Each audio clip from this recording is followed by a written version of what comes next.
আজকে শিখাবো ডিএইচও কিভাবে বের করতে হয়, একদম নতুন কোয়ালিটিদের কাজে লাগবে। ভিডিওটা স্কিপ না করে ভিডিওটা দেখেন। ডিএইচও হচ্ছে একটা শর্ট ফর্ম, এটার ফুল মিনিং হচ্ছে defect per 100 unit.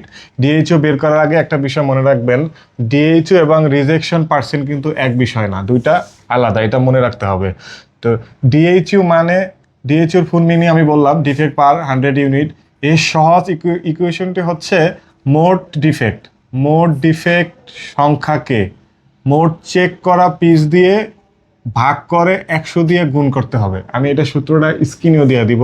For example, আপনি হচ্ছে চেক করা পিস দিয়ে দিয়ে ভাগ করে 100 দিয়ে গুণ করতে হবে, ঠিক আছে?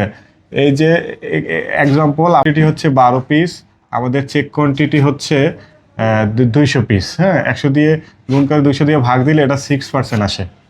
এটা সূত্রটা আমি স্ক্রিনে দিয়ে দিব, এটা মুখস্থ করে রাখবেন। মনে রাখবেন, একটা বডিতে 3টি ডিফেক্ট থাকলে রিজেকশন পিস হবে একটা,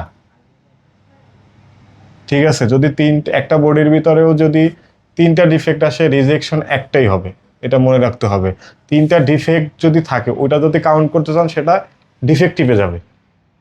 বিষয়টা একদম সুন্দর করে সহজভাবে বুঝিয়ে দিলাম, এবং এটা মনে রাখবেন। ভিডিওটা ভালো লাগলে শেয়ার দিবেন।